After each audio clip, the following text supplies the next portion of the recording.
அந்த மாஸ்டர் வாயில சிக்கி இருக்கலாம் போல இருக்கு. கை கொடு. சிந்துபாத் மாஸ்டர், ஒரு வழியா உசுரை காப்பாத்திட்டீங்க. இந்த பாறையை நம்ம ஏறி ஆகணும். பாத்து ஏறு. வா.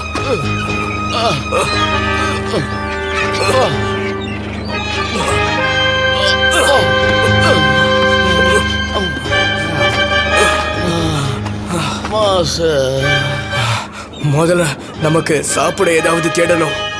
ரொம்ப சந்தோஷம். ரோஸ்டா ஒரு ஆட்டுக்கறியும் அதுக்கு ஒரு சாஸும் கிடைக்கணும். அப்படியே டெசர்ட்டுக்கு எனக்கு என்ன ஆசையா இருக்குன்னா, விளையாட நேரம் இல்ல ஹபீப். உணவு இருந்தாதான் உயிர் வாழ முடியும்.